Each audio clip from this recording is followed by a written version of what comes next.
CITU, TUCI, BRTU, IFTU, TNTC, unity Telangana మరియు తదితర సంఘాల నాయకులు హాజరు కావడం జరిగింది.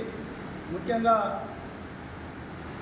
రాష్ట్రంలో కాంగ్రెస్ ప్రభుత్వం అధికారంలోకి వచ్చిన తర్వాత మహిళలకు ఫ్రీ బస్ పెట్టడం వల్ల, మహాలక్ష్మి పథకం ద్వారా ఫ్రీ బస్ పెట్టడం వల్ల నష్టపోయిన ఆటో డ్రైవర్లు ఆదుకోవాలని చెప్పి సంవత్సరంన్నర నుంచి మా జేఏసీ తరఫున ముఖ్య సంఘాలన్నీ కూడా, ఈ రాష్ట్రంలో ఉన్న ముఖ్య సంఘాలన్నీ కూడా రాష్ట్ర ప్రభుత్వంపై ఒత్తిడి తీసుకొచ్చి అనేకమైన ఆందోళనలు, ఉద్యమాలు, ధర్నాలు, రాస్తారోకోలు చేయడం జరిగింది.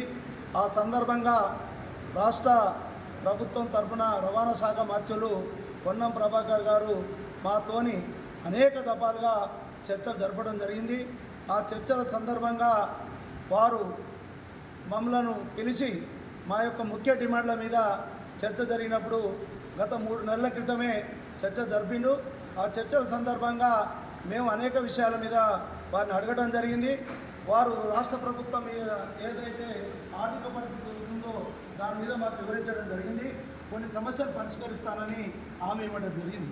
ఆ హామీలో ఏంటి అంటే, ముఖ్యంగా రవాణా రంగ కార్మికులకు సంక్షేమ బోర్డు ఏర్పాటు చేస్తామని చెప్పి హామీ ఇవ్వడం జరిగింది. రవాణా శాఖ కమిషనరు, అదేవిధంగా ట్రాన్స్పోర్ట్ కమిషనర్తో ఒక కమిటీ వేస్తానని చెప్పడం జరిగింది. అదేవిధంగా మేము హైదరాబాద్లో నిరుద్యోగులు ఎక్కువ మంది ఉన్నారు. గత 20 సంవత్సరాల నుంచి ఆటో పర్మిట్ లేకుండా ఇబ్బంది పడుతున్నారు. చాలామంది ఇతర జిల్లాల ఆటోలు వస్తున్నాయి. ముఖ్యమంత్రి గారు డీజిల్ ఆటోలను ఓఆర్ఆర్ అవతల తీసుకెళ్లాలి పొల్యూషన్ దృష్టి అని అనడం జరిగింది.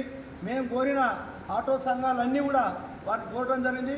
ఆ కోరిన పిదట ఆ రోజు ఆటో పర్మిట్లు కొన్ని ఇస్తానని చెప్పి మంత్రి గారు హామీ ఇవ్వడం జరిగింది. అదేవిధంగా సంక్షేమ బోర్డు అడిగాం, అదేవిధంగా మీటర్ ఛార్జీల గురించి అడిగాం, అదేవిధంగా ఫ్రీ యాప్ గురించి అడిగాము. అనేక సమస్యలు, 2 వీలర్ నిషేధించాలని చెప్పి అడిగాం, ఓలా ఊబర్లను నిషేధించాలని అడిగాం. అనేక సమస్యల మీద అడిగితే 3 సమస్యల మీద వారు హామీ ఇవ్వడం జరిగింది. మీటర్ రేట్లు పెంచుతానని హామీ ఇవ్వడం జరిగింది, సంక్షేమ బోర్డు ఏర్పాటు చేస్తానని చెప్పడం జరిగింది, ఫ్రీ యాప్ చేస్తానని చెప్పడం, ఫ్రీ యాప్ను ఏర్పాటు చేస్తానని జరిగింది, పర్మిట్లు ఇస్తానని హామీ ఇవ్వడం జరిగింది. దీంట్లో 4 డిమాండ్లలో ఒక్క డిమాండ్ను వారు మొన్న శనివారం నాడు 6వ తారీఖు నాడు ఒక జీవో ద్వారా 263 జీవో ద్వారా వారు 40,000 ఆటో పర్మిట్లు, ఎలక్ట్రిక్ 20,000, ఎల్పిజి 10,000, సిఎన్జి 10,000, రెట్రోఫిట్మెంట్ 25,000 ఇవ్వడం జరిగింది. దానివల్ల లక్షలాది మంది ఆటో డ్రైవర్లకు, చాలామందికి వ్యాపారస్తులకు ఇబ్బంది జరిగినా, పేద మధ్యతరగతి ఎస్సీ ఎస్టీ మైనార్టీ బలహీన వర్గాలకు డ్రైవర్లకు ఇది న్యాయం జరుగుతుంది. ఫ్రీ పర్మిట్ దొరుకుతుంది. ఆటో కొనుక్కోవాలంటే గతంలో 5 లక్షల రూపాయలు ఉండే, అది అలా 2.5 లక్షలకే ఆటో దొరుకుతుంది. కాబట్టి ఈ రాష్ట్ర ప్రభుత్వము ఇది ఆటో డ్రైవర్లు ఉంచుకొని వారు ఈ పర్మిట్ ఇచ్చినందుకు ముఖ్యమంత్రి గారికి, రవాణా శాఖ మంత్రి గారికి, మా ఆటో సంఘాల జేఏసీ తరఫున వారికి కృతజ్ఞతలు, ధన్యవాదాలు తెలుపుతున్నాము.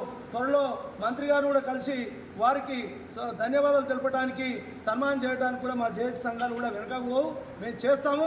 వారందరూ కూడా చేస్తున్నాం.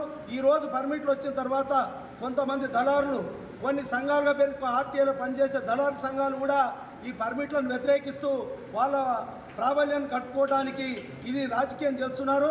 అలాంటి సంఘాలకు ఇక్కడ అనేక పుట్టగొడుగులు లెక్క వస్తాయి. వాళ్ళ జీవనభృతి కోసం, దళారు వ్యవస్థ కోసం వస్తాయి.